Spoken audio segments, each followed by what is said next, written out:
আর আমাদের পোলিং এজেন্টদের গায়ে মানে টাচ করলে, একজনও যদি আমাদের পোলিং এজেন্টের গায়ে টাচ করে, সেই রকম ভাবে আমরা তাদেরকে সেরকম ভাবে ট্রিটমেন্ট করব, এটুকু বলতে পারি।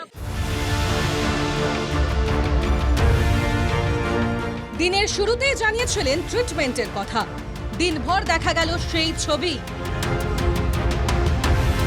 হুগলির 197 নম্বর ও 118 নম্বর বুথে ভুয়ো এজেন্ট ধরলেন লকেট চট্টোপাধ্যায়। তৃণমূলের বিরুদ্ধে অভিযোগ বিজেপির, অস্বীকার শাসক শিবিরের। তৃণমূল নেতাকে ধমকালেন লকেট চট্টোপাধ্যায়।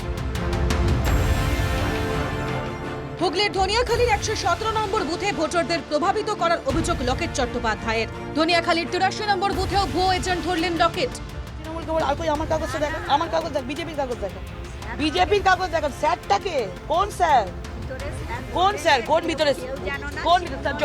চলুন তো কোন ওই সবুজ জামা পরা স্যার? সবুজ জামা পরা স্যার? কোনো চিহ্ন না নিতে আমার ছবিটা, বিজেপির ছবি কোথায় গেল?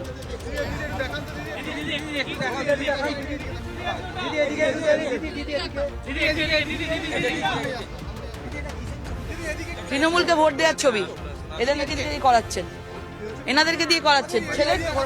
ছেলের চাকরি নেই, ঠিক আছে, আজকে 500 টাকা পাবেন বলে বসে গেছেন, ছেলের চাকরি নেই। কোথাও ভুয়ো এজেন্ট তো কোথাও পুলিশকেও ধমক দিতে দেখা গেল হুগলির বিজেপি প্রার্থী লকেট চট্টোপাধ্যায়কে। এখানে লোক যে প্রভাবিত করছে, আপনি কেন ঠিক করছেন না এগুলো? বুথের বাইরে তো এইগুলোকে মেনটেন করার দায়িত্ব আপনাদের। বুথের ভেতরে সিআরপিএফ, তা আপনি তো ভেতরে ঢুকেছিলেন, আবার বলছেন ভেতরে ঢুকেছিলেন আপনি। এইখানে লোকেরা এখানে জ্যাম করছে, এখানে লোকরা প্রভাবিত করছে, লাইনে প্রভাবিত করছে, আর আপনি এখানে কি করছেন? ঢুকতে দিচ্ছেন কেন এখানে?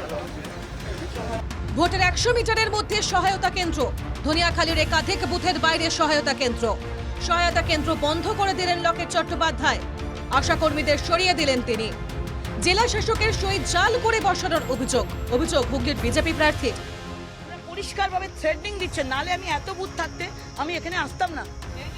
আপনি চুপ করুন, প্রমাণ আছে কেন? আমজনতা বলছে, সেই তো বললো, তো আপনাকে তো বললো হ্যাঁ, আপনি স্বীকার করবেন না, বলুন আপনি স্বীকার করবেন না, আপনি এখান থেকে বেরোন, নাহলে ম্যাজিস্ট্রেট আসুক। উনি যদি অন্যায় কাজ করেন, ওনাকে চেঞ্জ করা উচিত, উনি বললে আমি নিশ্চয়ই চলে যাবো। কমিশনের ভূমিকায় আপনাদের চেঞ্জ করা উচিত। আমরা 142 এবং 143 নম্বর বুথে দাঁড়িয়ে রয়েছি। দিদি, এখানে আশাকর্মীরা আপনি যেটা বলছেন যে প্রভাবিত করছে ভোটারকে, পুরোপুরি ভাবে কোনো জায়গায় বুথ সহায়তা কেন্দ্র হয়নি, অন্য কোনো জায়গায় ধনেখালিতে হয়েছে, বলাগড়ে হয়েছে, অন্য চুচড়া চন্দননগরে নেই। কিন্তু ইলেকশন কমিশন বলছে যে এটা থাকতে পারে। যেখানে যদি থাকতেও পারে, সেখানে ভোটকে প্রভাবিত করছে কেন? মানুষকে বলছে কেন ভোট দিতে? সে তো করতে পারে না, জনতা বলছে যে থ্রেটনিং করছে, তাহলে সরানো উচিত। হুগলির 178 ও 179 নম্বর বুথে তুমুল উত্তেজনা, লকেট চট্টোপাধ্যায়কে জুতো দেখিয়ে বিক্ষোভ। লকেটের উদ্দেশ্যে জয় বাংলা স্লোগান, নামাবলী উড়িয়ে পাল্টা লকেটের।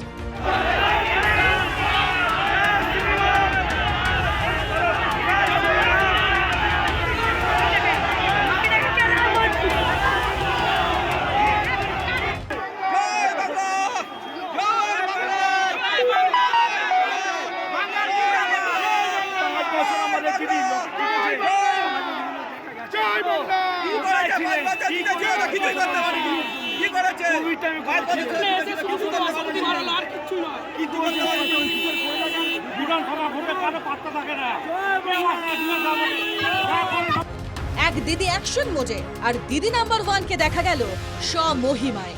বুথে গিয়ে ভোটারদের সঙ্গে সেলফি তুললেন রচনা। বলাগড় বিধানসভার 129 নম্বর বুথে তৃণমূল কংগ্রেসের ফ্ল্যাগ ফেস্টুন ছেড়ে দেওয়ার অভিযোগ ওঠে বিজেপির বিরুদ্ধে। ঘটনাস্থলে যান হুগলির তৃণমূল প্রার্থী রচনা বন্দ্যোপাধ্যায়। খাওয়া দাওয়া করা, হুল্লোড় করা, বুথের কাছে বা কর্মীদের সবাই কখনো এরকম ধরনের কাজ হবে না, হতে দেওয়া যাবে না। যারা করবে তাদের প্রতি তৃণমূল অ্যাকশন নেবে, কিন্তু বিজেপির তো আমাদের হাতে নেই। মানুষ যদি মনে করে এগুলো করে তারা ভোট পাবে, তাহলে তো সেটা ভুল পাচ্ছে বলে মনে হয়। দিদিদের লড়াইয়ে সরগরম হয়ে রইল হুগলি। লকেটে কি ভরসা হুগলির, নাকি এবার টেক্কা দেবেন দিদি নাম্বার 1 রচনা? পৃথা দাশগুপ্ত ও প্রবীর প্রামাণিকের রিপোর্ট, এনকেটিভি বাংলা।